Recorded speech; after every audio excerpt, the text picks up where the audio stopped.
परमात्मा श्री कृष्ण की वाणी गीता गुरु शिष्य संवाद है। अतः अर्जुन ने स्वीकार किया कि शिष्यस्तेहं साधिमाम त्वाम प्रपन्नम। भगवन, मैं आपका शिष्य हूं, आपकी शरण हूं। मुझे वो उपदेश दीजिए जिससे मैं परम श्रेय को प्राप्त हो जाऊं। अतः उस परम गुरु के चरणों में गीता आरंभ करने से पूर्व ये स्तुति गुरु वंदना प्रस्तुत की जा रही है। ओम श्री सद्गुरुदेव भगवान की जय।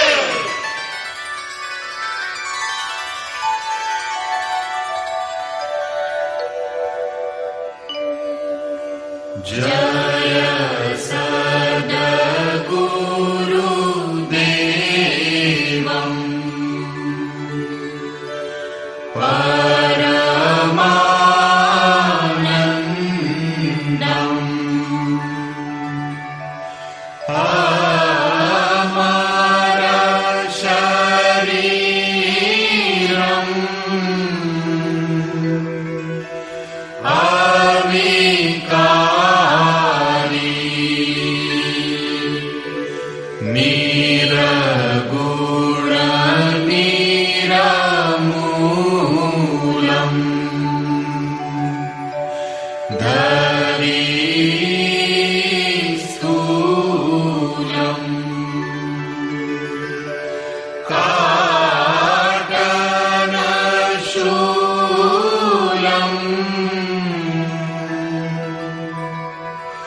अंतर्यामी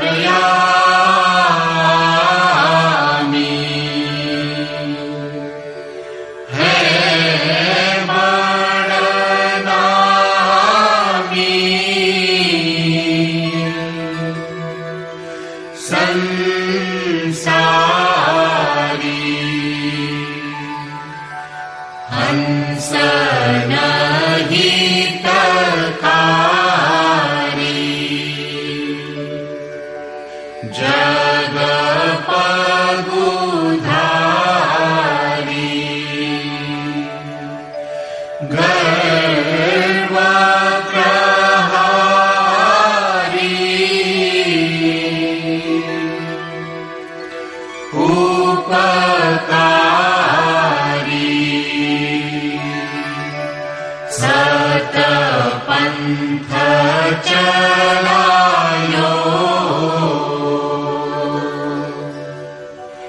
भरम मिटायो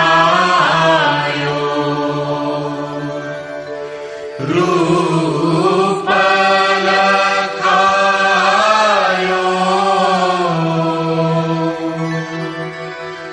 करतारी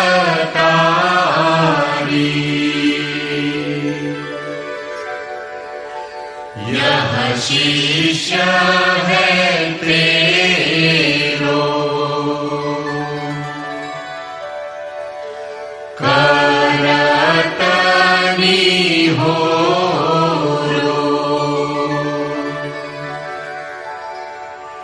मोह पर हेरो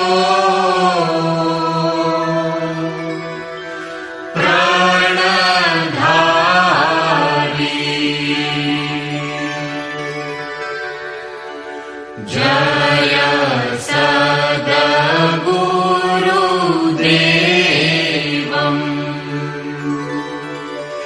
परमानन्दम्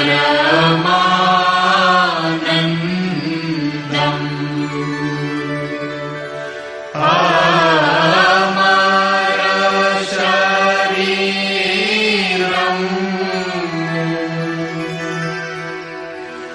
अविकारी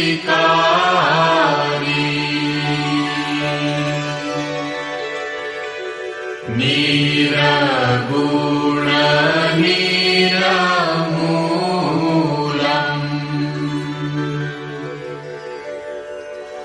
धरी स्थूलम्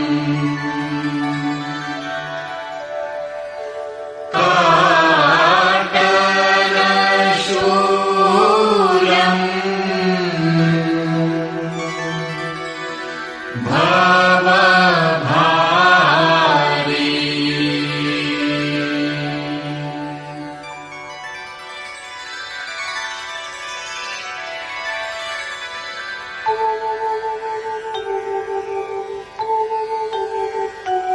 ओम जय गुरुदेव जय गुरुदेव जय गुरुदेव जय गुरुदेव ओम जय गुरुदेव जय गुरुदेव जय गुरुदेव जय गुरुदेव ओम जय गुरुदेव जय गुरुदेव जय गुरुदेव जय गुरुदेव। अमृतंश बहनों तथा भाइयों, जिन महापुरुष ने समस्त वेदों का संकलन किया, वेदांत शास्त्र का प्रवर्तन किया, महाभारत तथा भागवत जिनकी कृतियां हैं, उन्होंने शास्त्रों के रूप में किसी ग्रंथ को मान्यता दी तो वो है भगवान श्री कृष्णोक्त गीता। तरह तरह की पूजा पद्धतियां परस्पर विरोधी संगठन धर्म के नाम पर प्रचलित हैं, जबकि धर्म का लक्ष्य है एक परमात्मा की शोध। कल्याण स्वरूप वो परमात्मा एक है, उसे प्राप्त करने की निश्चित क्रिया का पालन धर्म है। जब परमात्मा एक है, उसे प्राप्त करने की क्रिया एक है, तो बहुत से पंथ क्यों? इसके समाधान के लिए प्रस्तुत है यथार्थ गीता का भावांश, ये गीता कैसेट। धर्म के सरल स्वरूप और उसकी प्राप्ति हेतु निर्धारित क्रिया का क्रमबद्ध तथा पूर्ण विवरण योगेश्वर श्री कृष्णोक्त गीता है। विश्व के प्रत्येक महापुरुष ने जो कुछ भी साधन बताया है, वो सब का सब तथा अनेक गोपनीय स्थितियों का स्पष्टीकरण अकेले गीता में है। इसलिए संपूर्ण मानव जाति के कल्याण का अतर्क शास्त्र गीता है। महाभारत में संकेत है कि जब कौरवों और पांडवों की सेनाएं आमने सामने खड़ी हो गईं, तो संपूर्ण निशांतर कौरवों में प्रवेश कर गए और सभी देवता पांडवों में। इस कथन से महर्षि व्यास ने स्पष्ट कर दिया कि गीता के सभी पात्र देवता या असुर हैं तथा प्रतीकात्मक हैं। प्रत्येक मनुष्य के अंतःकरण में दैवी और आसुरी दो प्रकृतियां अनादिकाल से हैं। दैवी शक्तियों के सहयोग से जब मनुष्य अपने आत्म स्वरूप की ओर अग्रसर होता है, तो काम, क्रोध, राग, द्वेष इत्यादि आसुरी वृत्तियां बाधा के रूप में आक्रमण करती हैं। उनका पार पाना ही वास्तविक युद्ध है। अर्जुन श्रेय के लिए विकल था। उसकी दृष्टि में श्रेय का उपाय था कुल धर्म, पिंडोदक क्रिया, वर्ण संकर से बचाव, कुल क्षय से बचने के लिए युद्ध न करना इत्यादि। मात्र इतनी सी शंका के समाधान हेतु भगवान को उसे 18 अध्याय गीता समझानी पड़ी। अंत में पूछा कि क्या तेरा मोह नष्ट हुआ? अर्जुन ने स्वीकार किया कि भगवान, मेरा मोह नष्ट हो गया और अब मैं वैसा ही करूंगा जैसा भगवान ने उपदेश दिया है। वस्तुतः ये केवल अर्जुन की शंका नहीं थी, बल्कि मानव मात्र की शंका है कि श्रेय क्या है, उसे कैसे प्राप्त करें। इसलिए स्त्री पुरुष, आबाल वृद्ध, मानव मात्र के लिए गीता के 18 अध्याय का अनुशीलन एवं नियमित पाठ नितांत आवश्यक है, जिससे ब्रह्म विधि की स्मृति सृजित रहे तथा बच्चों में भी इन कल्याणकारी संस्कारों का सृजन हो सके। इस गीता ज्ञान के बिना कोई भी मनुष्य उस ईश्वर के पथ पर नहीं चल सकता। अक्षय सुख, शाश्वत शांति, लोक में समृद्धि तथा मूल शंका समाधान हेतु इन कैसेटों का संकलन किया गया है। इसके नियमित श्रवण से संपूर्ण परिवार तथा स्वजन समुदाय को सुसंस्कृत करें। संसार में कहीं भी मनुष्य हो, उसके लिए गीता सदैव अमृत वाहिनी है। गीता आपका शास्त्र है। गौरव का विषय है कि 5000 वर्ष से भी अधिक अंतराल के बाद श्री कृष्ण का यथार्थ गायन आपके सम्मुख है। जन्म जन्मांतर की रूढ़ियों से ग्रस्त मस्तिष्क को स्वच्छ कर चिंतन के प्रशस्त पथ पर चलने के लिए इन कैसेटों का प्रसारण प्रातः अवश्य करें।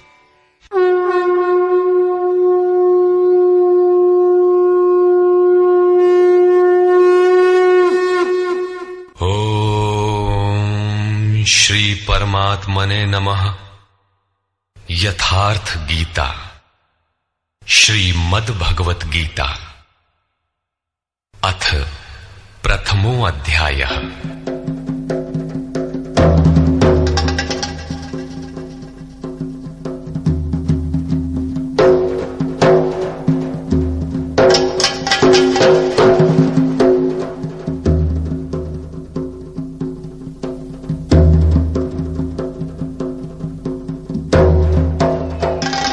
धृतराष्ट्र उवाच।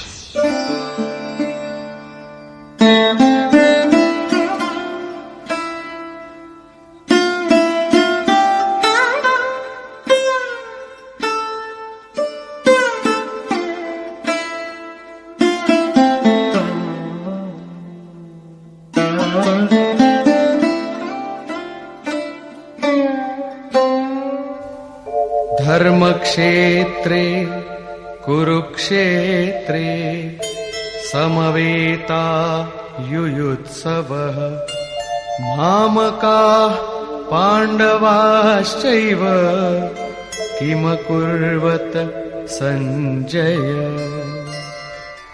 धृतराष्ट्र ने पूछा, हे संजय, धर्म क्षेत्र कुरुक्षेत्र में एकत्र युद्ध की इच्छा वाले मेरे और पांडु के पुत्रों ने क्या किया? अज्ञान रूपी धृतराष्ट्र और संयम रूपी संजय। अज्ञान मन के अंतराल में रहता है, अज्ञान से आवृत मन धृतराष्ट्र जन्मांध है, किंतु संयम रूपी संजय के माध्यम से यह देखता है, सुनता है। वो समझता है कि परमात्मा ही सत्य है। फिर भी जब तक इससे उत्पन्न मोह रूपी दुर्योधन जीवित है, इसकी दृष्टि सदैव कौरवों पर रहती है, विकारों पर ही रहती है। धर्म एक क्षेत्र है। जब हृदय देश में दैवी संपत्ति का बाहुल्य होता है तो यह शरीर धर्म क्षेत्र बन जाता है, और जब इसमें आसुरी संपत्ति का बाहुल्य होता है तो यह शरीर कुरुक्षेत्र बन जाता है। कुरु अर्थात करो। यह शब्द आदेशात्मक है। भगवान श्री कृष्ण कहते हैं, प्रकृति से उत्पन्न तीनों गुणों द्वारा परवश होकर मनुष्य कर्म करता है। वो क्षण मात्र भी कर्म किए बिना नहीं रह सकता, गुण उससे करा लेते हैं। तीनों गुण मनुष्य को देवता से कीट पर्यंत शरीरों में ही बांधते हैं। जब तक प्रकृति और प्रकृति से उत्पन्न गुण जीवित हैं, तब तक कुरु लगा रहेगा। अतः जन्म मृत्यु वाला क्षेत्र, विकारों वाला क्षेत्र कुरुक्षेत्र है, और परम धर्म परमात्मा में प्रवेश दिलाने वाली पुण्यमयी प्रवृत्तियों का क्षेत्र धर्म क्षेत्र है। पुरातत्वविद पंजाब में काशी प्रयाग के मध्य तथा अनेकानेक स्थलों पर कुरुक्षेत्र की शोध में लगे हैं, किंतु गीताकार ने स्वयं बताया है कि जिस क्षेत्र में यह युद्ध हुआ वो कहां है। इदम शरीरम कौन्तेय क्षेत्र मित्य भिधीयते। अर्जुन, ये शरीर ही क्षेत्र है, और जो इसको जानता है, इसका पार पा लेता है, वो क्षेत्रज्ञ है। आगे इन्होंने क्षेत्र का विस्तार बताया, जिसमें 10 इंद्रियां, मन, बुद्धि, अहंकार, 5 विकार और 3 गुणों का वर्णन है। शरीर ही क्षेत्र है, एक अखाड़ा है। इसमें लड़ने वाली प्रवृत्तियां 2 हैं, दैवी संपद और आसुरी संपद। पांडु की संतान और धृतराष्ट्र की संतान सजातीय और विजातीय प्रवृत्तियां। अनुभवी महापुरुष की शरण जाने पर इन दोनों प्रवृत्तियों में संघर्ष का सूत्रपात होता है। यह क्षेत्र क्षेत्रज्ञ का संघर्ष है, और यही वास्तविक युद्ध है। विश्व युद्धों से इतिहास भरा पड़ा है, किंतु उनमें जीतने वालों को भी शाश्वत विजय नहीं मिलती। ये तो आपसी बदले हैं।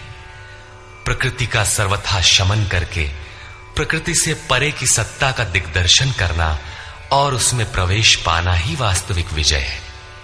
यही एक ऐसी विजय है जिसके पीछे हार नहीं है। यही मुक्ति है जिसके पीछे जन्म मृत्यु का बंधन नहीं है। इस प्रकार अज्ञान से आच्छादित प्रत्येक मन संयम के द्वारा जानता है कि क्षेत्र क्षेत्रज्ञ के युद्ध में क्या हुआ। अब जैसा जिसके संयम का उत्थान है, वैसे वैसे उसे दृष्टि आती जाएगी। संजय उवाच। दृष्ट्वा तु पाण्डवानीकम् व्यूढम् दुर्योधनस्तदा आचार्यमुपसंगम्य राजा वचनमब्रवीत्। उस समय राजा दुर्योधन ने व्यूह रचना युक्त पांडवों की सेना को देखकर द्रोणाचार्य के पास जाकर ये वचन कहा। द्वैत के आचरण ही द्रोणाचार्य हैं। जब जानकारी हो जाती है कि हम परमात्मा से अलग हो गए हैं, वहां उसकी प्राप्ति के लिए तड़प पैदा हो जाती है। तभी हम गुरु की तलाश में निकलते हैं। दोनों प्रवृत्तियों के बीच यही प्राथमिक गुरु है। यद्यपि बाद के सद्गुरु योगेश्वर श्री कृष्ण होंगे, जो योग की स्थिति वाले होंगे। राजा दुर्योधन आचार्य के पास जाता है। मोह रूपी दुर्योधन। मोह संपूर्ण व्याधियों का मूल है, राजा है। दुर्योधन दुरु अर्थात दूषित, योधन अर्थात वह धन। आत्मिक संपत्ति ही स्थिर संपत्ति है, उसमें जो दोष उत्पन्न करता है वो है मोह।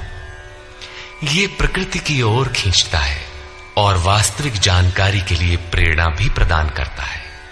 मोह है तभी तक पूछने का प्रश्न भी है, अन्यथा सभी पूर्ण ही हैं। अतः व्यूह रचना युक्त पांडवों की सेना को देखकर, अर्थात पुण्य से प्रवाहित सजातीय वृत्तियों को संगठित देखकर, मोह रूपी दुर्योधन ने गुरु द्रोण के पास जाकर यह कहा, पश्यैतां पाण्डुपुत्राणाम् आचार्य महतीं चमू व्यूढां द्रुपदपुत्रेण तव शिष्येण धीमता। हे आचार्य, आपके बुद्धिमान शिष्य द्रुपद पुत्र धृष्टद्युम्न द्वारा व्यूहाकार खड़ी की हुई पांडु पुत्रों की इस भारी सेना को देखिए। शाश्वत अचल पद में आस्था रखने वाला दृढ़ मन ही धृष्टद्युम्न है। यही पुण्यमयी प्रवृत्तियों का नायक है। साधन कठिन न मन कर टेका। साधन कठिन नहीं, मन की दृढ़ता कठिन होनी चाहिए। अब देखें सेना का विस्तार। अत्र शूरा महेश्वासा भीमार्जुन समायुधि युयुधानो विराटश्च द्रुपदश्च महारथः। इस सेना में महेश्वासा, महान ईश में वास दिलाने वाले भाव रूपी भीम, अनुराग रूपी अर्जुन के समान बहुत से शूरवीर, जैसे सात्विकता रूपी सात्यकी, विराटः, सर्वत्र ईश्वरी प्रवाह की धारणा, महारथी राजा द्रुपद अर्थात अचल स्थिति, तथा धृष्टकेतुश्चेकितानः काशीराजश्च वीर्यवान् पुरुजित् कुन्तिभोजश्च शैब्यश्च नरपुंगवः।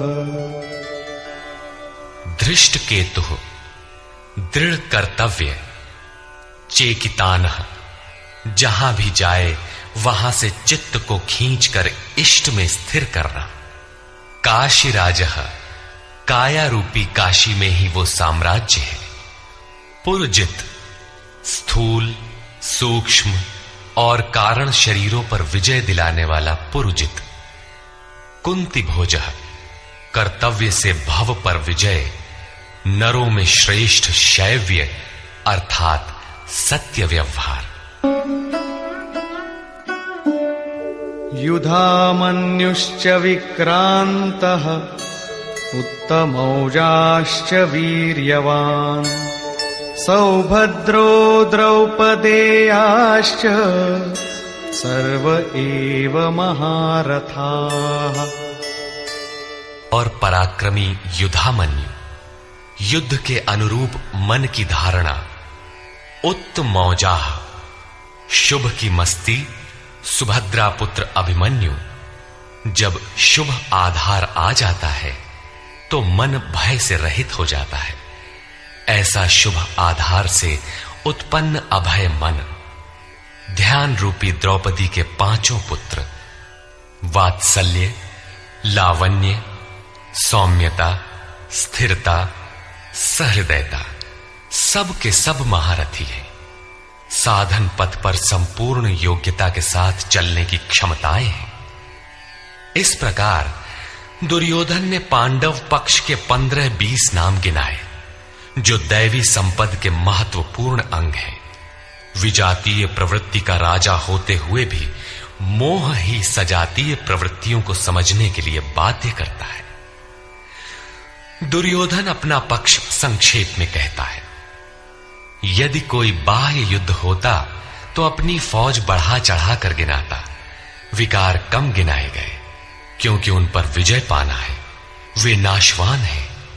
केवल 5-7 विकार बताए गए जिनके अंतराल में संपूर्ण बहिर्मुखी प्रवृत्ति विद्यमान है, जैसे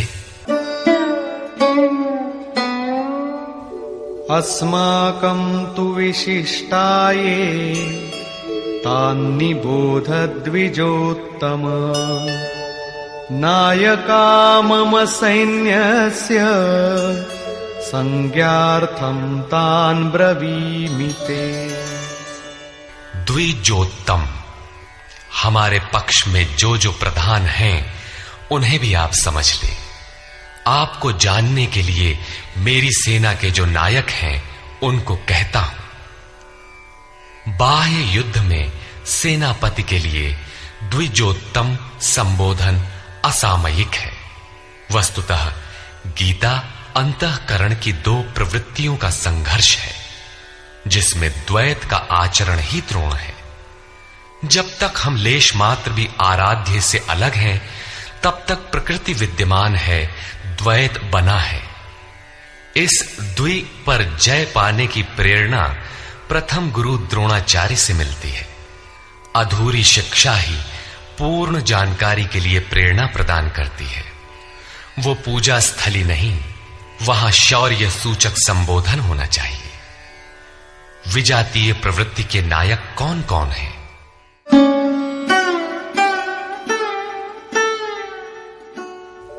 भवान् भीष्मश्च कर्णश्च कृपश्च समितिञ्जयः अश्वत्थामा विकर्णश्च सौमदत्तिस्तथैव च। एक तो स्वयं आप द्वैत के आचरण रूपी द्रोणाचार्य हैं। भ्रम रूपी पितामह भीष्म है। भ्रम इन विकारों का उद्गम है, अंत तक जीवित रहता है, इसलिए पितामह है। समूची सेना मर गई, ये जीवित था। शरशैया पर अचेत था, फिर भी जीवित था। ये है भ्रम रूपी भीष्म। भ्रम अंत तक रहता है। इसी प्रकार विजातीय कर्म रूपी कर्ण तथा संग्राम विजयी कृपाचार्य हैं। साधनावस्था में साधक द्वारा कृपा का आचरण ही कृपाचार्य है। भगवान कृपाधाम है और प्राप्ति के पश्चात संत का भी वही स्वरूप है। किंतु साधन काल में जब तक हम अलग हैं, परमात्मा अलग है। विजातीय प्रवृत्ति जीवित है, मोहमयी घिराव है। ऐसी परिस्थिति में साधक यदि कृपा का आचरण करता है तो वो नष्ट हो जाता है। सीता ने दया की तो कुछ काल लंका में प्रायश्चित करना पड़ा। विश्वामित्र दयार्द्र हुए, पतित होना पड़ा।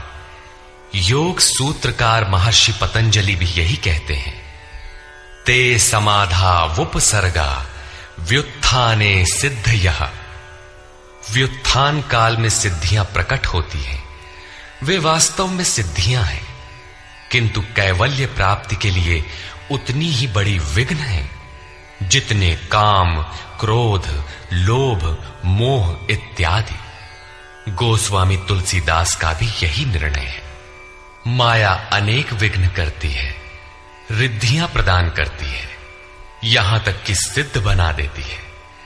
ऐसी अवस्था वाला साधक बगल से निकल भर जाए, मरणासन रोगी भी जी उठेगा।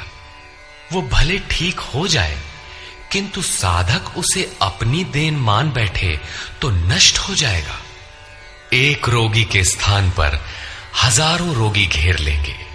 भजन चिंतन का क्रम अवरुद्ध हो जाएगा और उधर बहकते बहकते प्रकृति का बाहुल्य हो जाएगा।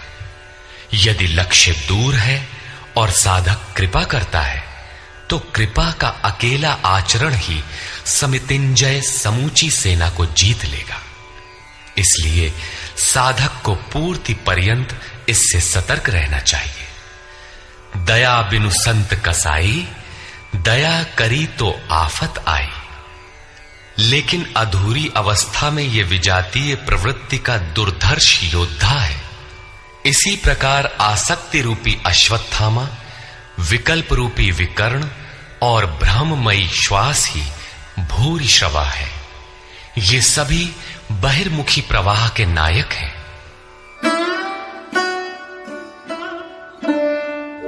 अन्ये च बहवः शूराः मदर्थे त्यक्तजीविताः नानाशस्त्र प्रहरणाः सर्वे युद्धविशारदाः।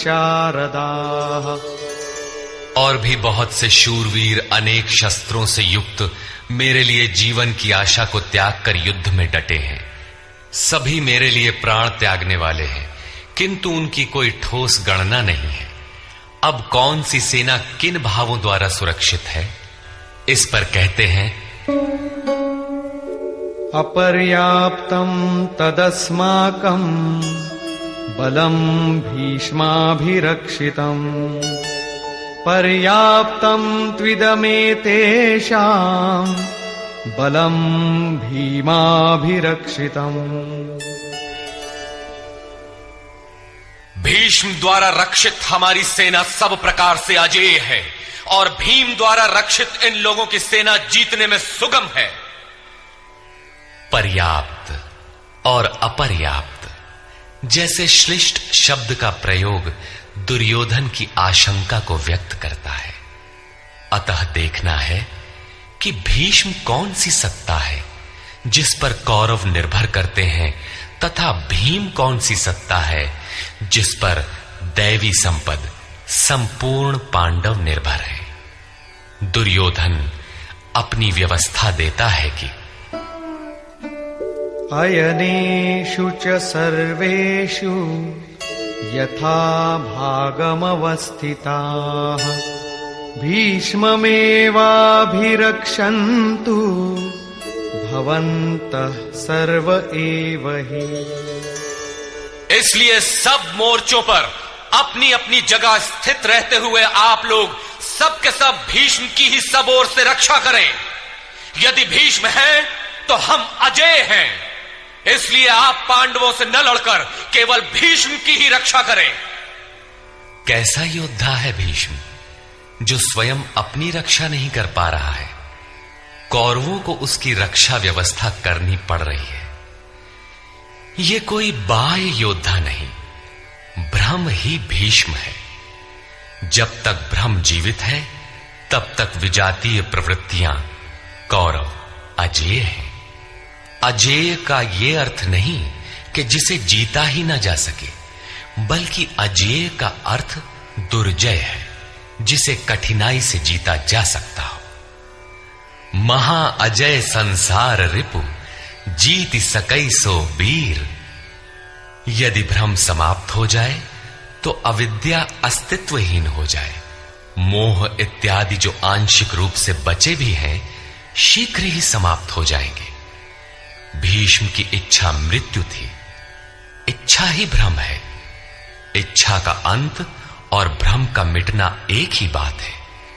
इसी को संत कबीर ने सरलता से कहा, इच्छा काया इच्छा माया इच्छा जग उपजाया। कह कबीर जे इच्छा विवर्जित ताका पार न पाया। जहां भ्रम नहीं होता वो अपार और अव्यक्त है। इस शरीर के जन्म का कारण इच्छा है। इच्छा ही माया है और इच्छा ही जगत की उत्पत्ति का कारण है। सो कामयत तदैक्षत बहुश्याम प्रजायेय इति। कबीर कहते हैं, जो इच्छाओं से सर्वथा रहित हैं, तिनका पार न पाया। वे अपार अनंत असीम तत्व में प्रवेश पा जाते हैं। यो कामो निष्काम आप्त काम आत्म कामो न तस्य प्राणा उत्क्रामंति ब्रह्म व सन ब्रह्माप्येति। जो कामनाओं से रहित आत्मा में स्थिर आत्म स्वरूप है, उसका कभी पतन नहीं होता। वो ब्रह्म के साथ एक हो जाता है। आरंभ में इच्छाएं अनंत होती हैं और अंततो गत्वा परमात्म प्राप्ति की इच्छा शेष रहती है। जब ये इच्छा भी पूरी हो जाती है, तब इच्छा भी मिट जाती है। यदि उससे भी बड़ी कोई वस्तु होती तो आप उसकी इच्छा अवश्य करते। जब उससे आगे कोई वस्तु है ही नहीं, तो इच्छा किसकी होगी? जब प्राप्त होने योग्य कोई वस्तु अप्राप्त न रह जाए, तो इच्छा भी समूल नष्ट हो जाती है और इच्छा के मिटते ही ब्रह्म का सर्वथा अंत हो जाता है। यही भीष्म की इच्छा मृत्यु है। भीम द्वारा रक्षित इन लोगों की सेना जीतने में सुगम है। भाव रूपी भीम, भावे विद्यते देवः। भाव में वो क्षमता है कि अविदित परमात्मा भी विदित हो जाता है। भाववस्य भगवान सुख निधान करुणा अयन। श्री कृष्ण ने इसे श्रद्धा कहकर संबोधित किया है। भाव में वो क्षमता है कि भगवान को भी वश में कर लेता है। भाव से ही संपूर्ण पुण्यमयी प्रवृत्ति का विकास है। ये पुण्य का संरक्षक है तो इतना बलवान कि परम देव परमात्मा को संभव बनाता है, किंतु साथ ही इतना कोमल भी है कि आज भाव है तो कल अभाव में बदलते देर नहीं लगती। इष्ट में लेश मात्र भी त्रुटि प्रतीत होने पर भाव डगमगा जाता है। पुण्यमयी प्रवृत्ति विचलित हो उठती है, इष्ट से संबंध टूट जाता है। इसलिए भीम द्वारा रक्षित इन लोगों की सेना जीतने में सुगम है। महर्षि पतंजलि का भी यही निर्णय है। स तु दीर्घकाल नैरंतर्य सत्कारा सेवितो दृढ़ भूमि। दीर्घ काल तक निरंतर श्रद्धा भक्ति पूर्वक किया हुआ साधन ही दृढ़ हो पाता है।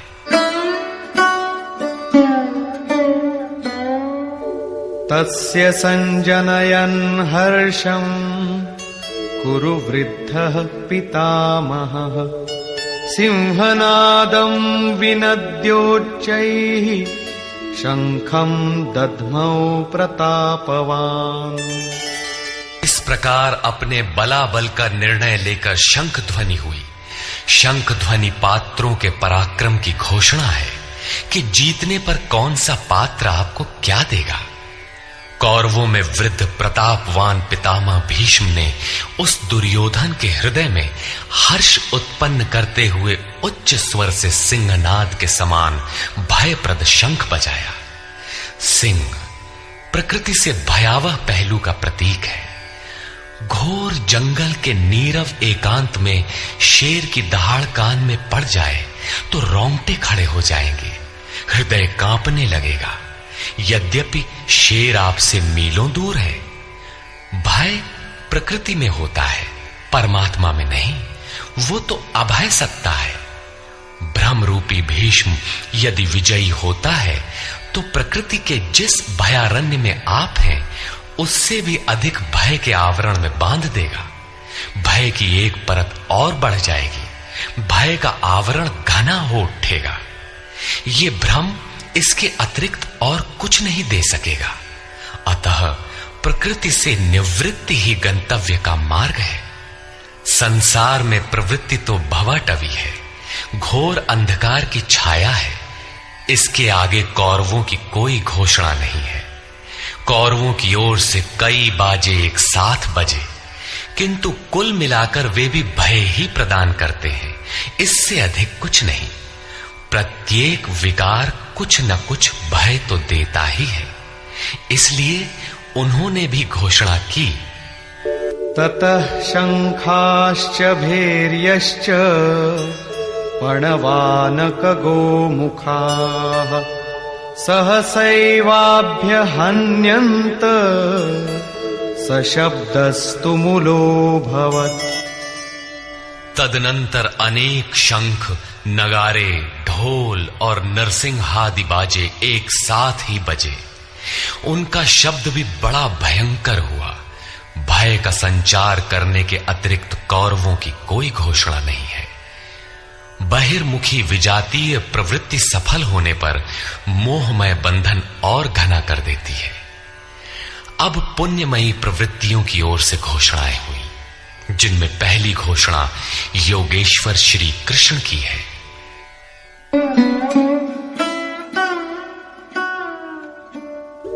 ततः श्वेतैर्हयैर्युक्ते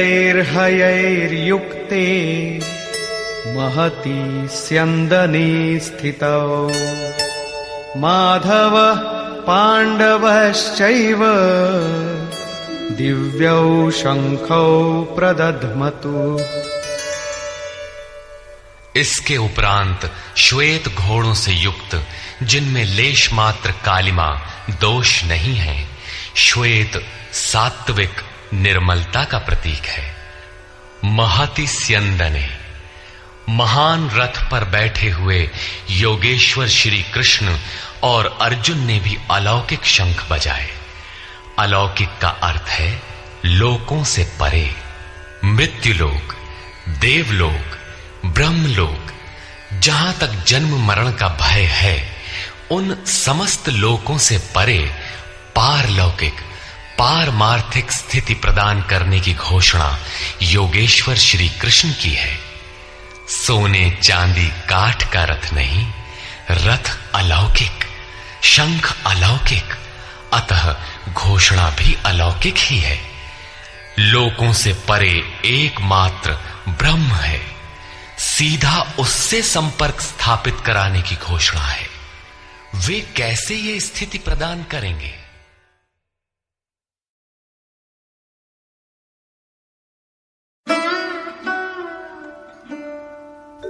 पांचजन्यं ऋषिकेशो देवदत्तं धनञ्जयः पौंड्रं दध्मौ महाशंखं भीमकर्मावृकोदरः।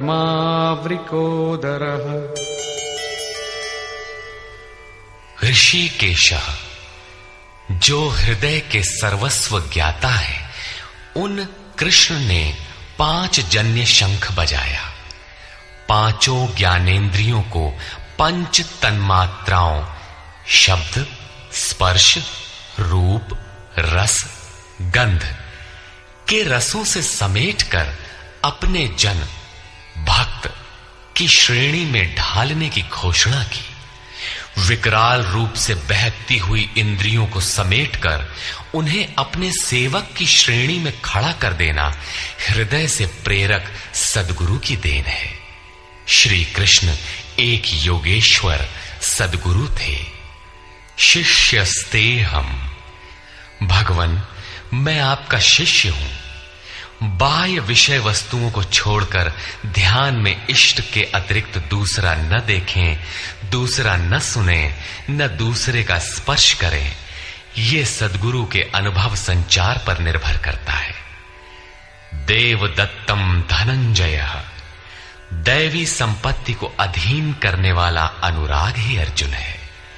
इष्ट के अनुरूप लगाव, जिसमें विरह, वैराग्य, अश्रुपात हो। गदगद गिरा नयन बह नीरा, रोमांच हो। इष्ट के अतिरिक्त अन्य विषय वस्तु का लेश मात्र टकराव न होने पाए, उसी को अनुराग कहते हैं। यदि ये सफल होता है तो परम देव परमात्मा में प्रवेश दिलाने वाली दैवी संपद पर आधिपत्य प्राप्त कर लेता है। इसी का दूसरा नाम धनंजय भी है। एक धन तो बाहरी संपत्ति है, जिससे शरीर निर्वाह की व्यवस्था होती है। आत्मा से इसका कोई संबंध नहीं है। इससे परे स्थिर आत्मिक संपत्ति ही निज संपत्ति है। बृहदारण्य कोपनिषद में याज्ञवल्क्य ने मैत्रेयी को यही समझाया कि धन से संपन्न पृथ्वी के स्वामित्व से भी अमृतत्व की प्राप्ति नहीं हो सकती। उसका उपाय आत्मिक संपत्ति है। भयानक कर्म वाले भीमसेन ने पौंड्र अर्थात प्रीति नामक महाशंख बजाया। भाव का उद्गम और निवास स्थान हृदय है, इसलिए इसका नाम वृकोदर है। आपका भाव लगाव बच्चे में होता है, किंतु वस्तुतः वो लगाव आपके हृदय में है, जो बच्चे में जाकर मूर्त होता है। ये भाव अथाह और महान बलशाली है। उसने प्रीति नामक महाशंख बजाया। भाव में ही वो प्रीति निहित है, इसीलिए भीम ने पौंड्र प्रीति नामक महाशंख बजाया। भाव महान बलवान है, किंतु प्रीति संचार के माध्यम से। हरि व्यापक सर्वत्र समाना, प्रेम ते प्रकट हो ही मैं जाना। अनंत विजयम राजा कुंती पुत्रो युधिष्ठिरः नकुलः सहदेवश्च सुघोषमणिपुष्पकौ। कुंती पुत्र राजा युधिष्ठिर ने अनंत विजय नामक शंख बजाया। कर्तव्य रूपी कुंती और धर्म रूपी युधिष्ठिर। धर्म पर स्थिरता रहेगी तो अनंत विजयम अनंत परमात्मा में स्थिति दिलाएगा। युद्धे स्थिरः सह युधिष्ठिरः। प्रकृति पुरुष क्षेत्र क्षेत्रज्ञ के संघर्ष में स्थिर रहता है, महान दुख से भी विचलित नहीं होता। तो एक दिन जो अनंत है, जिसका अंत नहीं है, वो है परम तत्व परमात्मा, उस पर विजय दिला देता है। नियम रूपी नकुल ने सुघोष नामक शंख बजाया। ज्यों ज्यों नियम उन्नत होगा, अशुभ का शमन होता जाएगा, शुभ घोषित होता जाएगा। सत्संग रूपी सहदेव ने मणि पुष्पक शंख बजाया। मनीषियों ने प्रत्येक श्वास को बहुमूल्य मणि की संज्ञा दी है। हीरा जैसी श्वासा बातों में बीती जाए।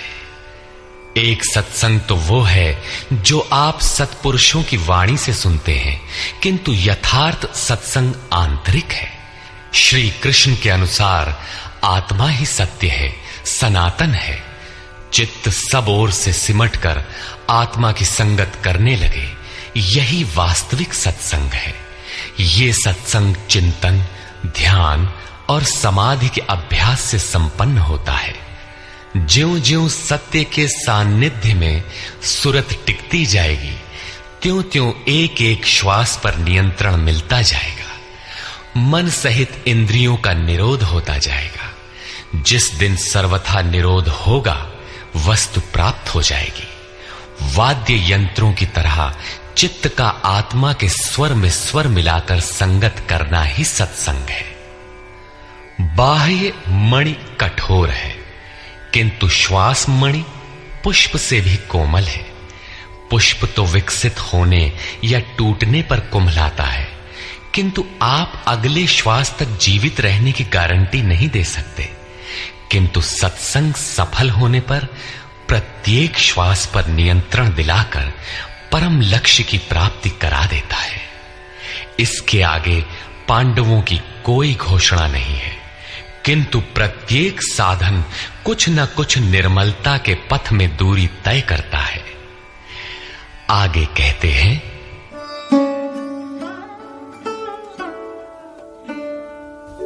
काश्यश्च परमेश्वासः शिखण्डी च महारथः धृष्टद्युम्नो विराटश्च सात्यकिश्चापराजितः।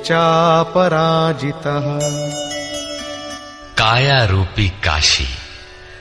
पुरुष जब सब ओर से मन सहित इंद्रियों को समेटकर काया में ही केंद्रित करता है, तो परमेश्वासः परम ईश में वास का अधिकारी हो जाता है।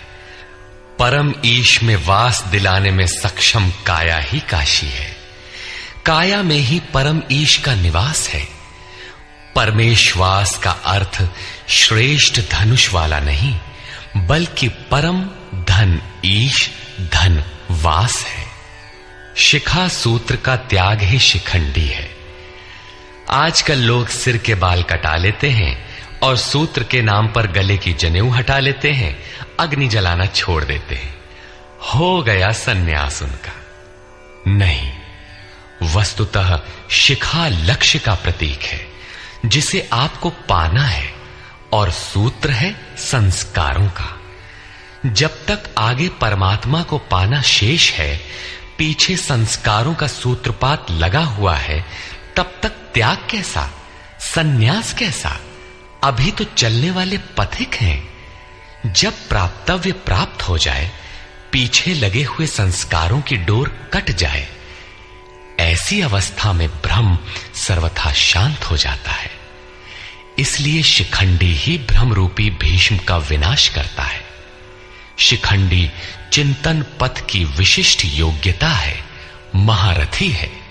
धृष्टद्युम्न दृढ़ और अचल मन तथा विराटः सर्वत्र विराट ईश्वर का प्रसार देखने की क्षमता इत्यादि दैवी संपद के प्रमुख गुण हैं। सात्विकता ही सात्य की है। सत्य के चिंतन की प्रवृत्ति अर्थात सात्विकता यदि बनी है तो कभी गिरावट नहीं आने पाएगी, इस संघर्ष में पराजित नहीं होने देगी। द्रुपदो द्रौपदेयाश्च सर्वशः पृथिवीपते सौभद्रश्च महाबाहुः शंखान् दद्मुः पृथक् पृथक्। अचल पददायक द्रुपद और ध्यान रूपी द्रौपदी के पांचों पुत्र सहृदयता, वात्सल्य, लावण्य, सौम्यता इत्यादि साधन में महान सहायक महारथी हैं तथा बड़ी भुजा वाला अभिमन्यु, इन सब ने पृथक पृथक शंख बजाए। भुजा कार्यक्षेत्र का प्रतीक है। जब मन भय से रहित हो जाता है तो उसकी पहुंच दूर तक हो जाती है।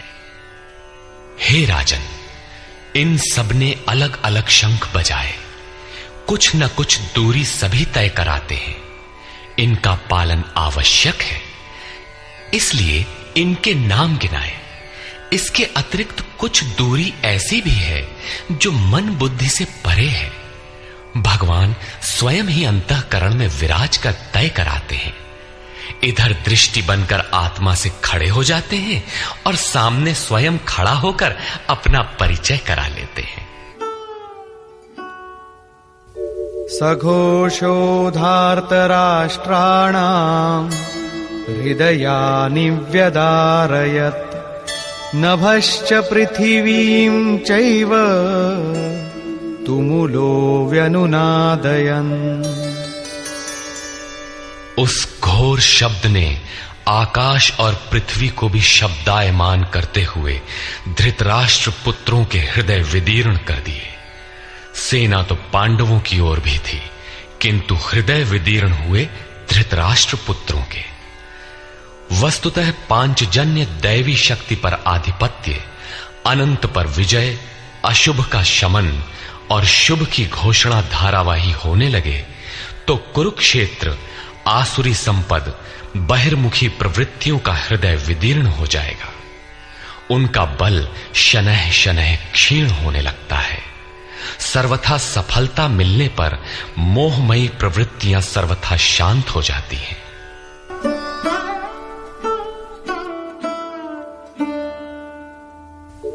अथ व्यवस्थितान् दृष्ट्वा धार्तराष्ट्रान् कपिध्वजः प्रवृत्ते शस्त्रसम्पाते धनुरुद्यम्य पाण्डवः ऋषिकेशं तदा वाक्यम् इदमाह महीपते सेनयोरुभयोर्मध्ये रथं स्थापयमेच्युत। संयम रूपी संजय ने अज्ञान से आवृत मन को समझाया कि हे राजन, उसके उपरांत कपिध्वज वैराग्य रूपी हनुमान, वैराग्य ही ध्वज है जिसका। ध्वज राष्ट्र का प्रतीक माना जाता है। कुछ लोग कहते हैं ध्वजा चंचल थी, इसलिए कपि ध्वज कहा गया, किंतु नहीं, यहां कपि साधारण बंदर नहीं, स्वयं हनुमान थे, जिन्होंने मान अपमान का हनन किया था। सममान निरादर आदरहीन।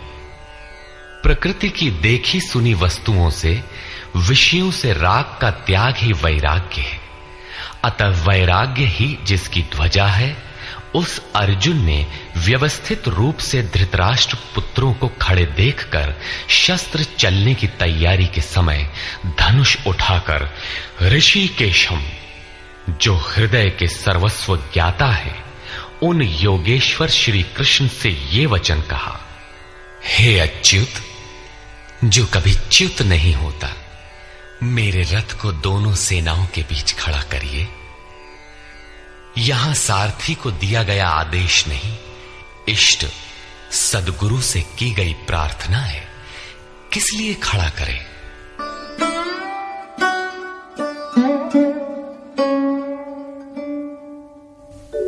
यावदेतान् निरीक्षेऽहं योद्धुकामानवस्थितान् कैर्मया सह योद्धव्यम् अस्मिन् रणसमुद्यमे। जब तक मैं इन स्थित हुए युद्ध की कामना वालों को अच्छी प्रकार देख न लूं कि इस युद्ध के उद्योग में मुझे किन किन के साथ युद्ध करना योग्य है, इस युद्ध व्यापार में मुझे किन किन के साथ युद्ध करना है। योत्स्यमानानवेक्षेऽहम् य एतेऽत्र समागताः धार्तराष्ट्रस्य दुर्बुद्धेर्युद्धे प्रियचिकीर्षवः। दुर्बुद्धि दुर्योधन का युद्ध में कल्याण चाहने वाले जो ये राजा लोग इस सेना में आए हैं, उन युद्ध करने वालों को मैं देखूंगा, इसलिए खड़ा करें।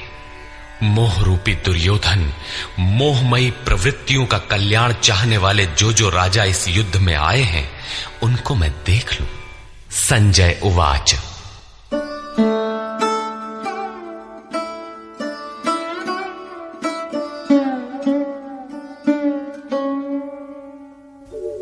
एवमुक्तो ऋषिकेशो गुडाकेशेन भारत सेनयोरुभयोर्मध्ये स्थापयित्वा रथोत्तमम् भीष्मद्रोणप्रमुखतः सर्वेषां च महीक्षिताम् उवाच पार्थ पश्यैतान् समवेतान् कुरुनीति।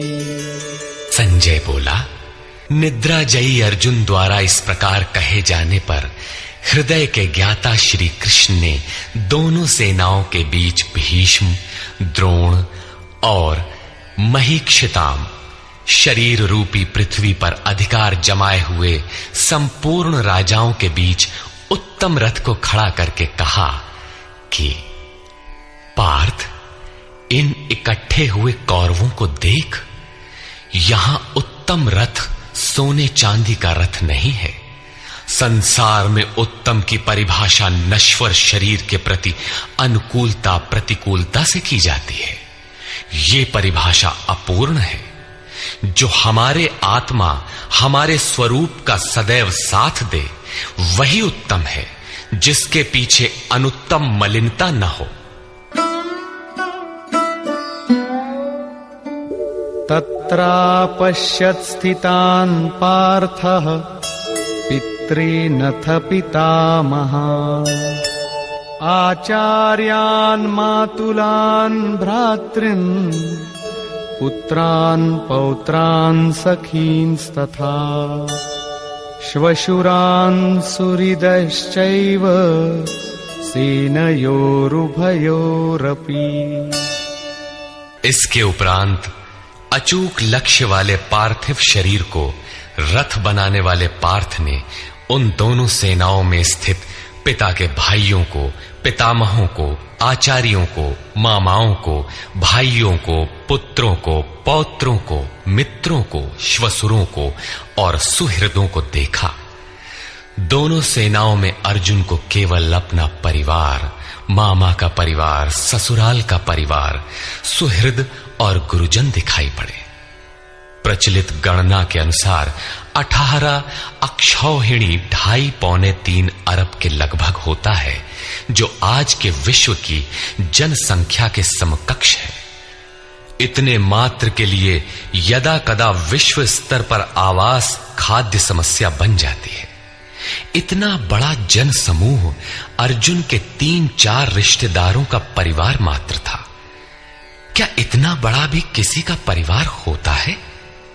कदापि नहीं। ये हृदय देश का चित्रण है। तान् समीक्ष्य स कौन्तेयः सर्वान् बन्धूनवस्थितान् कृपया परयाविष्टो विषीदन्निदमब्रवीत्।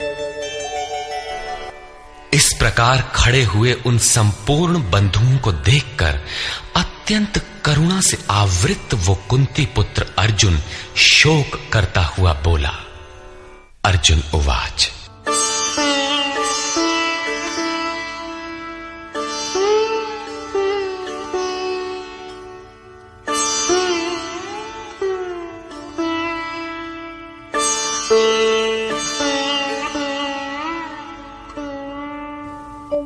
दृष्ट्वेमं स्वजनं कृष्ण युयुत्सुं समुपस्थितम् सीदन्ति मम गात्राणि मुखं च परिशुष्यति वेपथुश्च शरीरे मे रोमहर्षश्च जायते।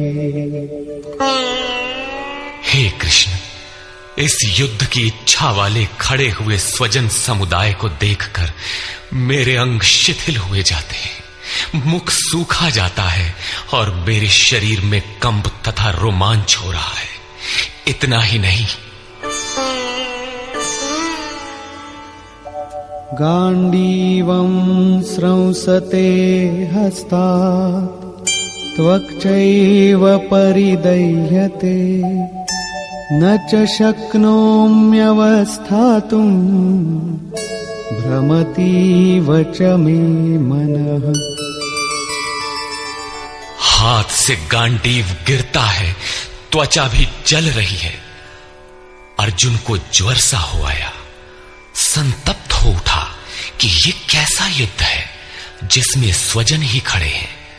अर्जुन को भ्रम हो गया। वो कहता है, अब मैं खड़ा रह पाने में भी अपने को असमर्थ पा रहा हूं। अब आगे देखने की सामर्थ्य नहीं है। निमित्तानि च पश्यामि विपरीतानि केशव न च श्रेयोनुपश्यामि हत्वा स्वजनमाहवे। हे केशव, इस युद्ध का लक्षण भी विपरीत ही देखता हूं। युद्ध में अपने कुल को मारकर परम कल्याण भी नहीं देखता हूं। कुल को मारने से कल्याण कैसे होगा?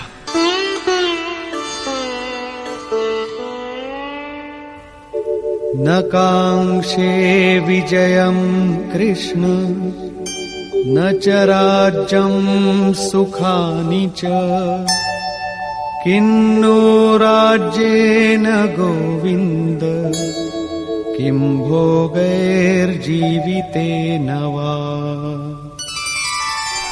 संपूर्ण परिवार युद्ध के मुहाने पर है। इन्हें युद्ध में मारकर विजय से मिलने वाला राज्य और राज्य से मिलने वाला सुख अर्जुन को नहीं चाहिए। वो कहता है, हे श्री कृष्ण, मैं विजय नहीं चाहता, राज्य तथा सुख भी नहीं चाहता। हे गोविंद, हमें राज्य या भोग अथवा जीवन से भी क्या प्रयोजन है? क्यों?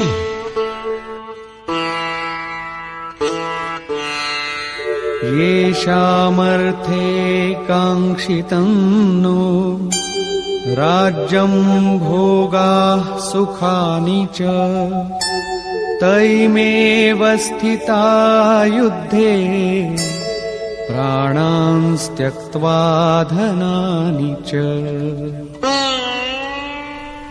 हमें जिनके लिए राज्य भोग और सुखादिक इच्छित हैं, वे ही परिवार जीवन की आशा त्याग कर युद्ध के मैदान में खड़े हैं। हमें राज्य इच्छित था तो परिवार को लेकर, भोग सुख और धन की पिपासा थी तो स्वजन और परिवार के साथ उन्हें भोगने की थी। किंतु जब सब के सब प्राणों की आशा त्याग कर खड़े हैं तो मुझे सुख राज्य या भोग नहीं चाहिए। ये सब इन्हीं के लिए प्रिय थे। इनसे अलग होने पर हमें इनकी आवश्यकता नहीं है। जब तक परिवार रहेगा तब तक ये वासनाएं भी रहती हैं। झोपड़ी में रहने वाला भी अपने परिवार, मित्र और स्वजन को मारकर विश्व का साम्राज्य स्वीकार नहीं करेगा। अर्जुन यही कहता है कि हमें भोग प्रिय थे, विजय प्रिय थी, किंतु जिनके लिए थी, जब वे ही नहीं रहेंगे तो भोगों से क्या प्रयोजन? इस युद्ध में मारना किसे है?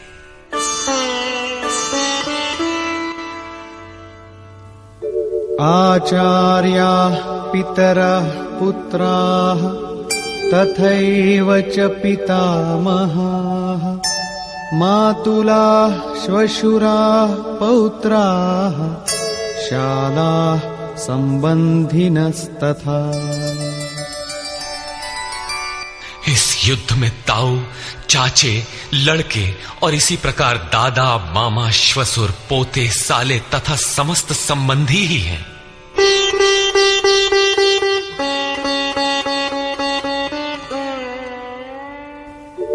एतान्न हन्तुमिच्छामि घ्नतोऽपि मधुसूदन अपि त्रैलोक्यराज्यस्य हेतो किन्नु मही कृते। हे मधुसूदन, मुझे मारने पर भी अथवा 3 लोक के राज्य के लिए भी मैं इन सबको मारना नहीं चाहता। फिर पृथ्वी के लिए कहना ही क्या? 18 अक्षौहिणी सेना में अर्जुन को अपना परिवार ही दिखाई पड़ा। इतने अधिक स्वजन वास्तव में क्या हैं? वस्तुतः अनुराग ही अर्जुन है। भजन के आरंभ में प्रत्येक अनुरागी के समक्ष यही समस्या रही है। सभी चाहते हैं कि हम भजन करें, उस परम सत्य को पालें, किंतु किसी अनुभवी सद्गुरु के संरक्षण में कोई अनुरागी जब क्षेत्रज्ञ के संघर्ष को समझता है कि हमें किन से लड़ना है, तो वो हताश हो जाता है। वो चाहता है कि हमारे पिता का परिवार, ससुराल का परिवार, मामा का परिवार, सुहृद, मित्र और गुरजन साथ रहे, सभी सुखी रहें और इन सब की व्यवस्था करते हुए हम परमात्म स्वरूप की प्राप्ति भी कर लें। किंतु जब वो समझता है कि आराधना में अग्रसर होने के लिए परिवार छोड़ना होगा, इन संबंधों का मोह समाप्त करना होगा, तो वो अधीर हो उठता है। पूज्य महाराज जी कहा करते थे, मरना और साधु होना बराबर है। साधु के लिए सृष्टि में दूसरा कोई जीवित है भी, किंतु घर वालों के नाम पर कोई नहीं है। यदि कोई है तो लगाव है, मोह समाप्त कहां हुआ? जहां तक लगाव है उसका पूर्ण त्याग, उस लगाव के अस्तित्व मिटने पर ही उसकी विजय है। इन संबंधों का प्रसार ही तो जगत है, अन्यथा जगत में हमारा क्या है? तुलसीदास कहे चिद विलास जग, बूझत बूझत बूझ है। मन का प्रसार ही जगत है। योगेश्वर कृष्ण ने भी मन के प्रसार को ही जगत कहकर संबोधित किया। जिसने इसके प्रभाव को रोक लिया उसने चराचर जगत ही जीत लिया। इहैव तैर्जितः सर्गो येषां साम्ये स्थितम मनः। केवल अर्जुन अधीर था ऐसी बात नहीं है। अनुराग सबके हृदय में है। प्रत्येक अनुरागी अधीर होता है, उसे संबंधी याद आने लगते हैं। पहले वो सोचता था कि भजन से कुछ लाभ होगा तो ये सब सुखी होंगे, इनके साथ रहकर उसे भोगेंगे। जब ये साथ ही नहीं रहे तो सुख लेकर क्या करेंगे। अर्जुन की दृष्टि राज्य सुख तक ही सीमित थी। वो त्रिलोकी के साम्राज्य को ही सुख की पराकाष्ठा समझता था। इसके आगे भी कोई सत्य है, इसकी जानकारी अर्जुन को अभी नहीं है। निहत्य धार्तराष्ट्रान्नः का प्रीति स्याज्जनार्दन पापमेवाश्रयेदस्मान् हत्वैतानाततायिनः। हे जनार्दन, धृतराष्ट्र के पुत्रों को मारकर भी हमें क्या प्रसन्नता होगी। जहां धृतराष्ट्र अर्थात धृष्टता का राष्ट्र है, उससे उत्पन्न मोह रूपी दुर्योधन इत्यादि को मारकर भी हमें क्या प्रसन्नता होगी। इन आतताइयों को मारकर हमें पाप ही तो लगेगा। जो जीवन यापन के तुच्छ लाभ के लिए अनीति अपनाता है वो आतताई कहलाता है, किंतु वस्तुतः इससे भी बड़ा आतताई वो है जो आत्मा के पथ में अवरोध उत्पन्न करता है। आत्मदर्शन में बाधक काम, क्रोध, लोभ, मोह आदि का समूह ही आतताई है।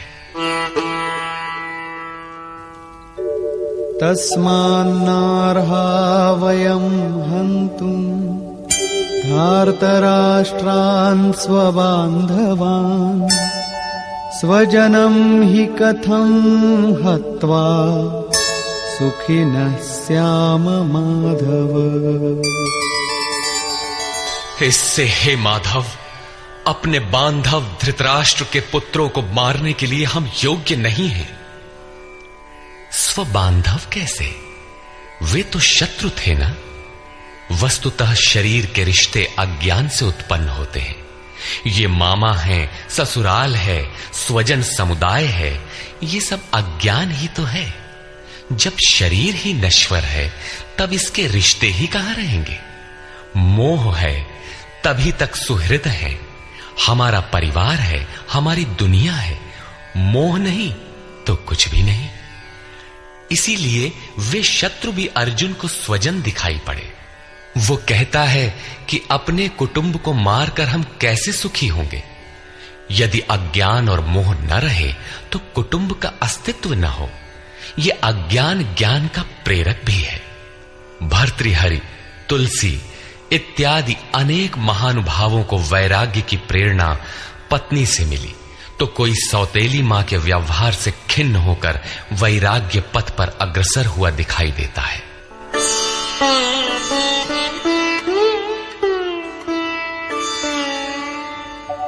यद्यप्येतेन पश्यन्ति लोभोपहत चेतसः कुलक्षयकृतं दोषं मित्रद्रोहे च पातकम्।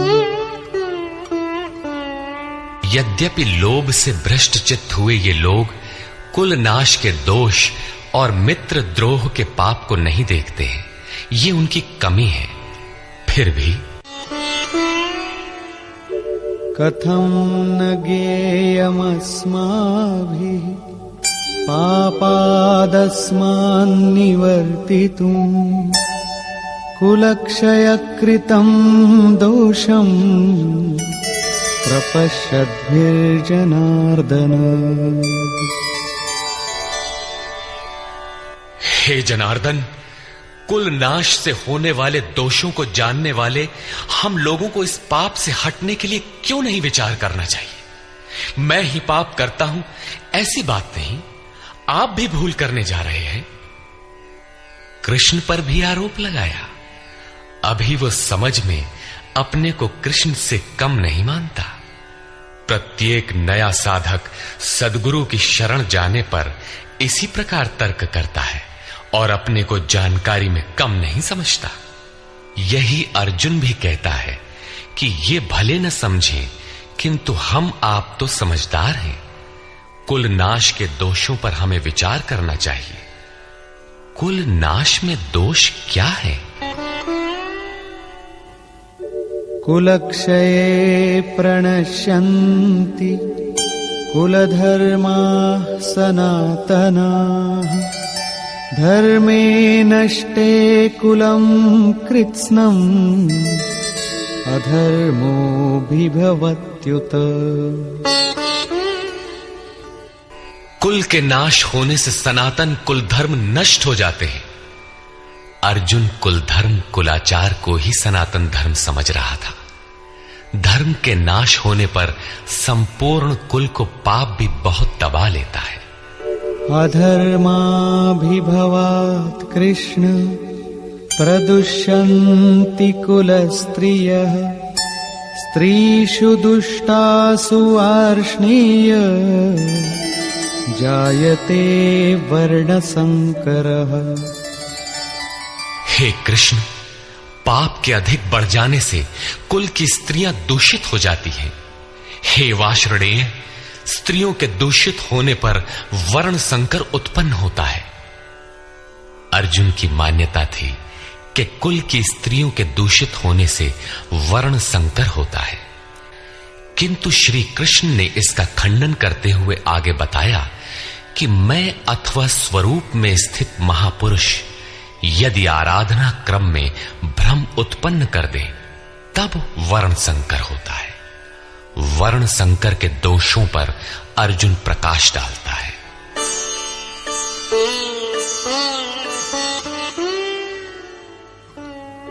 संकरो नरकायैव कुलघ्नानां कुलस्य च पतन्ति पितरो येषां लुप्तपिण्डोदकक्रियाः। वर्ण संकर कुल घातियों और कुल को नरक में ले जाने के लिए ही होता है। लुप्त हुई पिंड क्रिया वाले इनके पितर लोग भी गिर जाते हैं। वर्तमान नष्ट हो जाता है, अतीत के पितर गिर जाते हैं और भविष्य वाले भी गिरेंगे। इतना ही नहीं, दोषैरेतैः कुलघ्नानां वर्णसंकरकारकैः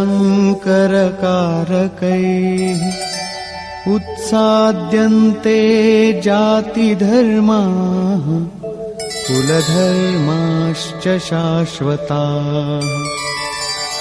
इन वर्ण संकर कारक दोषों से कुल और कुलघातियों के सनातन कुल धर्म और जाति धर्म नष्ट हो जाते हैं। अर्जुन मानता था कि कुल धर्म सनातन है, कुल धर्म ही शाश्वत है, किंतु श्री कृष्ण ने इसका खंडन किया और आगे बताया कि आत्मा ही सनातन शाश्वत धर्म है। वास्तविक सनातन धर्म को जानने से पहले मनुष्य धर्म के नाम पर किसी न किसी रूढ़ि को जानता है। ठीक इसी प्रकार अर्जुन भी जानता है, जो कृष्ण के शब्दों में एक रूढ़ि है। उत्सन्न कुलधर्माणां मनुष्याणां जनार्दन नरके नियतं वासो भवतीत्यनुशुश्रुम। हे जनार्दन, नष्ट हुए कुल धर्म वाले मनुष्यों का अनंत काल तक नरक में वास होता है, ऐसा हमने सुना है। कुल धर्म ही नहीं नष्ट होता, बल्कि शाश्वत सनातन धर्म भी नष्ट हो जाता है। जब धर्म ही नष्ट हो गया तो ऐसे पुरुष का अनंत काल तक नरक में निवास होता है, ऐसा हमने सुना है, देखा नहीं, सुना है। अहो बत महत् पापम् कर्तुं व्यवसिता वयम् यद्राज्यसुखलोभेन हन्तुं स्वजनमुद्यताः। अहो, शोक है कि हम लोग बुद्धिमान होकर भी महान पाप करने को तैयार हुए हैं। राज्य और सुख के लोभ से अपने कुल को मारने के लिए उद्यत हुए हैं। अभी अर्जुन अपने को कम ज्ञाता नहीं समझता। आरंभ में प्रत्येक साधक इसी प्रकार बोलता है। महात्मा बुद्ध का कथन है कि मनुष्य जब अधूरी जानकारी रखता है तो अपने को महान ज्ञानी समझता है, और जब आधे से आगे की जानकारी हासिल करने लगता है तो अपने को महान मूर्ख समझता है। ठीक इसी प्रकार अर्जुन भी अपने को ज्ञानी ही समझता है। वो कृष्ण को ही समझाता है कि उस पाप से परम कल्याण हो ऐसी बात भी नहीं। केवल राज्य और सुख के लोभ में पड़कर हम लोग कुल नाश करने को उद्यत हुए हैं, महान भूल कर रहे हैं। हम ही भूल कर रहे हैं ऐसी बात नहीं, आप भी भूल कर रहे हैं। एक धक्का कृष्ण को भी दिया। अंत में अर्जुन अपना निर्णय देता है। यदि माम प्रतीकारम् अशस्त्रं शस्त्रपाणयः धार्तराष्ट्रारणे हन्युः तन्मे क्षेमतरं भवेत्। यदि मुझ शस्त्र रहित न सामना करने वाले को शस्त्रधारी धृतराष्ट्र के पुत्र रण में मारे तो उनका वो मारना भी मेरे लिए अति कल्याणकारक होगा। इतिहास तो कहेगा कि अर्जुन समझदार था, जिसने अपनी बलि देकर युद्ध बचा लिया। लोग प्राणों की आहुति दे डालते हैं कि भोले भाले मासूम बच्चे सुखी रहे, कुल तो बचा रहे। मनुष्य विदेश चला जाए, वैभव पूर्ण प्रासाद में रहे, किंतु 2 दिन बाद उसे अपनी छोड़ी हुई झोपड़ी याद आने लगती है। मोह इतना प्रबल होता है। इसीलिए अर्जुन कहता है कि शस्त्रधारी धृतराष्ट्र के पुत्र मुझ न प्रतिकार करने वाले को रण में मार दें, तब भी वो मेरे लिए अति कल्याणकारी होगा, ताकि लड़के तो सुखी रहें। संजय उवाच।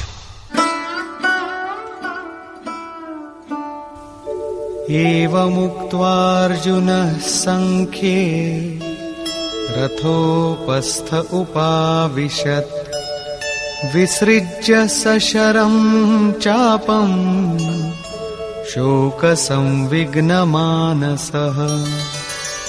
संजय बोला कि रणभूमि में शोक से उद्विग्न मन वाला अर्जुन इस प्रकार कहकर बाण सहित धनुष को त्याग कर रथ के पिछले भाग में बैठ गया, अर्थात क्षेत्र क्षेत्रज्ञ के संघर्ष में भाग लेने से पीछे हट गया। निष्कर्ष, गीता क्षेत्र क्षेत्रज्ञ के युद्ध का निरूपण है। यह ईश्वरीय विभूतियों से संपन्न भगवत स्वरूप को दिखाने वाला गायन है। यह गायन जिस क्षेत्र में होता है वह युद्ध क्षेत्र शरीर है, जिसमें 2 प्रवृत्तियां हैं, धर्म क्षेत्र और कुरुक्षेत्र। उन सेनाओं का स्वरूप और उनके बल का आधार बताया। शंख ध्वनि से उनके पराक्रम की जानकारी मिली। तदनंतर जिस सेना से लड़ना है उसका निरीक्षण हुआ, जिसकी गणना 18 अक्षौहिणी अर्थात लगभग 6.5 अरब कही जाती है, किंतु वस्तुतः वे अनंत हैं। प्रकृति के दृष्टिकोण 2 हैं, एक इष्टोन्मुखी प्रवृत्ति दैवी संपद, दूसरी बहिर्मुखी प्रवृत्ति आसुरी संपद। दोनों प्रकृति ही हैं। एक इष्ट की ओर उन्मुख करती है, परम धर्म परमात्मा की ओर ले जाती है, और दूसरी प्रकृति में विश्वास दिलाती है। पहले दैवी संपद को साध कर आसुरी संपद का अंत किया जाता है, फिर शाश्वत सनातन परब्रह्म के दिग्दर्शन और उसमें स्थिति के साथ दैवी संपद की आवश्यकता शेष हो जाती है। युद्ध का परिणाम निकल आता है। अर्जुन को सैन्य निरीक्षण में अपना परिवार ही दिखाई पड़ता है, जिसे मारना है। जहां तक संबंध है उतना ही जगत है। अनुराग के प्रथम चरण में पारिवारिक मोह बाधक बनता है। साधक जब देखता है कि मधुर संबंधों में इतना विच्छेद हो जाएगा जैसे वे थे ही नहीं, तो उसे घबराहट होने लगती है। स्वजनासक्ति को मारने में उसे अकल्याण दिखाई देने लगता है। वह प्रचलित रूढ़ियों में अपना बचाव ढूंढने लगता है, जैसा अर्जुन ने किया। उसने कहा, कुल धर्म ही सनातन धर्म है। इस युद्ध से सनातन धर्म नष्ट हो जाएगा, कुल की स्त्रियां दूषित होंगी, वर्ण संकर पैदा होगा, जो कुल और कुलघातियों को अनंत काल तक नरक में ले जाने के लिए ही होता है।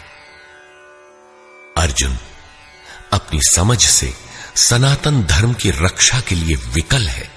उसने श्री कृष्ण से अनुरोध किया कि हम लोग समझदार होकर भी ये महान पाप क्यों करें। अर्थात श्री कृष्ण भी पाप करने जा रहे हैं। अंततो गत्वा पाप से बचने के लिए मैं युद्ध नहीं करूंगा, ऐसा कहता हुआ हताश अर्जुन रथ के पिछले भाग में बैठ गया। क्षेत्रज्ञ के संघर्ष से पीछे हट गया। टीकाकारों ने इस अध्याय को अर्जुन विषाद योग कहा है। अर्जुन अनुराग का प्रतीक है। सनातन धर्म के लिए विकल होने वाले अनुरागी का विषाद योग का कारण बनता है। यही विषाद मनु को हुआ था।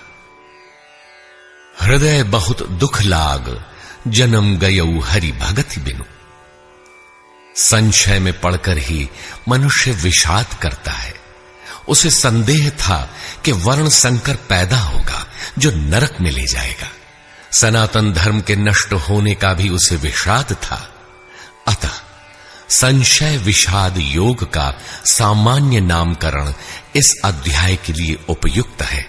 अतः ओम तत्सदिति श्रीमद् भगवद गीता सूपनिषत्सु ब्रह्म विद्यायाम योग शास्त्रे श्री कृष्णार्जुन संवादे संशय विषाद योगो नाम प्रथमोऽध्यायः। इस प्रकार स्वामी अड़गड़ानंद कृत श्रीमद् भगवद गीता के भाष्य यथार्थ गीता का प्रथम अध्याय पूर्ण होता है।